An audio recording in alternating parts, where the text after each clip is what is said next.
Now, the nomination of former Defence Minister Nosiviwe Mapisa-Nqakula as the ANC's choice for the National Assembly Speaker has drawn mixed reaction from various quarters. Her nomination comes shortly after President Cyril Ramaphosa reconfigured his cabinet, replacing her with former National Assembly Speaker Thandi Modise. And other than the recent conflicting interpretation of the public unrest that took place in KwaZulu Natal and some parts of Gauteng, there have also been a few other incidents which threw Mapisa-Nqakula's tenure in government under the spotlight. Political commentator Oliver Dickson joins us now to share his perspective on these matters. Thanks for your time. Welcome to Morning Live, Oliver. Good morning, and thank you for having me. Is it a promotion or a demotion? Politically, a lateral move. Economically, for at least the economics of Nosiviwe's home, it's definitely a promotion. I mean, moving up from a salary into the late 2-point-something millions from the early 2-point-something millions. I think anyone in South Africa at this moment would like to earn 600,000-700,000 rand more per annum. Yeah, and just taking a look at that, National Assembly Speaker, salary 2.8 million as compared to a minister's salary of 2.4 million. So that is the jump. But the National Assembly is, of course, responsible for choosing the president, for passing laws, approving budgets, for ensuring that members of the executive actually perform their duties and provide a forum for MPs to also debate issues.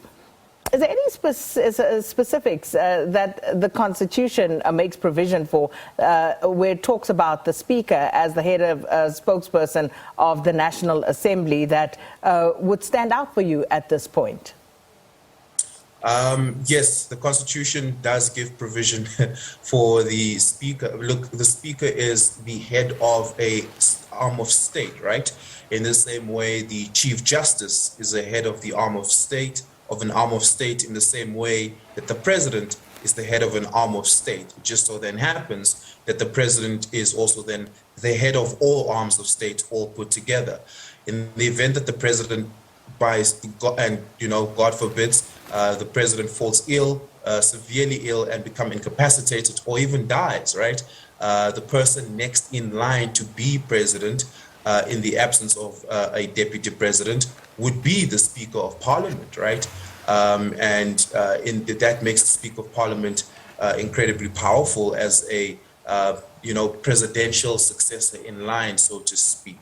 But beyond that, when it comes to the everyday politics of Parliament, the Speaker of Parliament is not just merely a presiding officer. The Speaker of Parliament is not just merely an administrative officer. The Speaker of Parliament can truly determine what this country's body politic looks like. In the famous 2015 Nkandla judgment by the Constitutional Court lambasted Parliament, and more specifically the Speaker of Parliament, for a dereliction of duty in failing to hold the executive to account.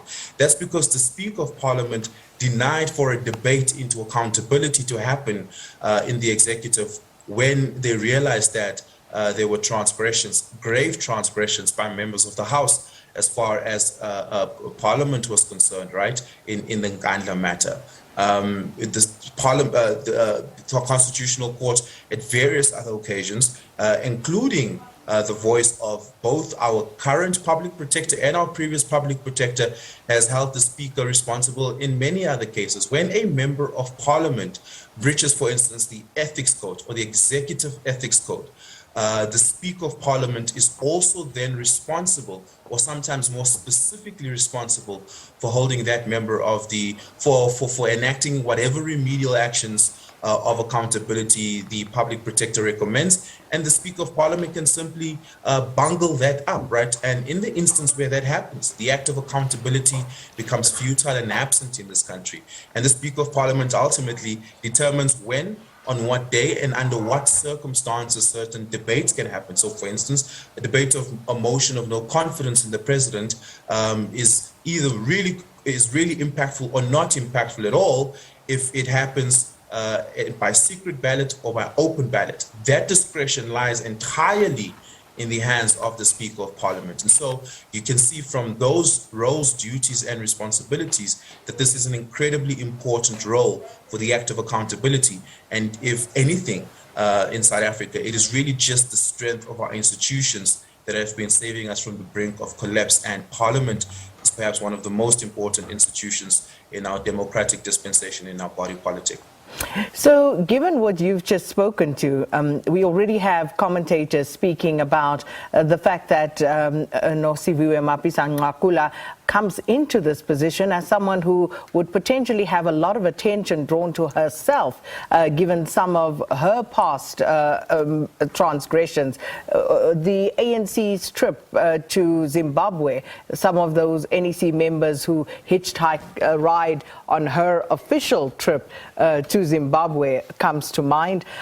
You also have that incident where a young woman was allegedly smuggled into the country on board an aircraft, again with her. And, you know, these are some of the issues. And then, is there any specific pedigree that would qualify Nosiviwe Mapisa-Nqakula as the potential incumbent, and what wisdom would you say the ANC actually applied in this instance for reaching this conclusion that she would be the best candidate for that position? Well, that's assuming that the ANC has a measure of the best candidate for a position, right?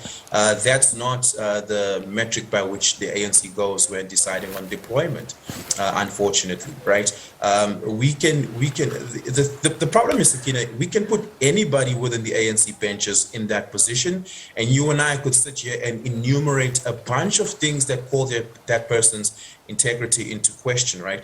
It just so happens that this time around, Nosiviwe's transgressions are fresh in mind because of the riots, but it could be anybody. Thandi Modise, for instance, was not a person we said was a bad Speaker of Parliament, right? But she found herself in controversy, very grave and serious controversy around animals on her farm having died as a result of alleged negligence. Yeah, sure, she won the court case, but it's a cloud that will follow her and has followed her for quite a while, right? She was also investigated on the same case by the public protector, and not many nice things were said about her in that report, right? And so we could place anybody from the ANC in that bench and we could enumerate these sort of things. Because the problem here is not individuals, the problem here is the ANC altogether.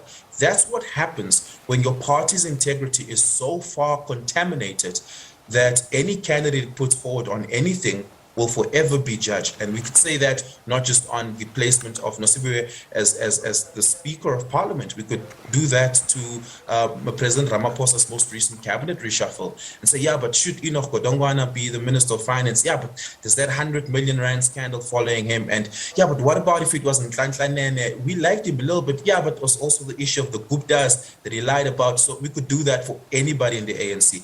And that is the unfortunate part about the state of our body politic and the extent of the options that we have on the table.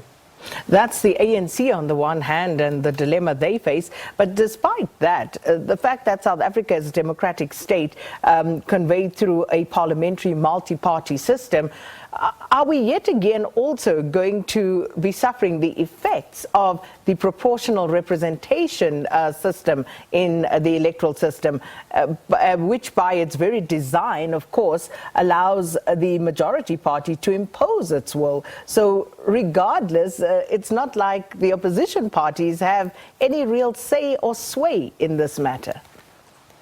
Look, we certainly need to, as a country, look deeply into the soul of our democracy and ask ourselves, do we have the best possible configuration of a democratic institution? And the answer there is no. Our democracy can certainly be configured slightly better in certain instances, and I think our electoral system is central to that. I do think we could benefit from a direct appointment or a direct election system as opposed to a partisan party political system where we vote for parties and they determine who the office bearers are. And perhaps you and I would bode well to vote directly for the president, directly for the speaker, perhaps even, as some countries are having debates, directly for the judges of the highest court of this country, right? And so we would bode well by having those conversations, because it's only through those conversations that we truly start appreciating the minutiae of our democracy. And it's not a democracy that came easy. It's a hard-fought and hard-won democracy. But we certainly still can and should improve it. But the question then is, will any other system give us any better of a choice as far as the voices and expression of political expression for the opposition political parties are concerned? And I, to be quite honest, don't think such a system exists. At the crux of it, democracy really is about giving the expression to the fullest of majority voices, in whatever form that those majority voices are elected. We could have a direct appointment system, right?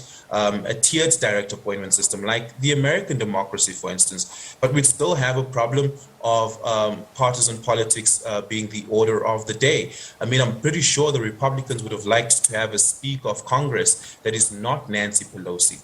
But here they are. They have to deal with Nancy Pelosi in Senate and Chuck Schumer in Congress, right?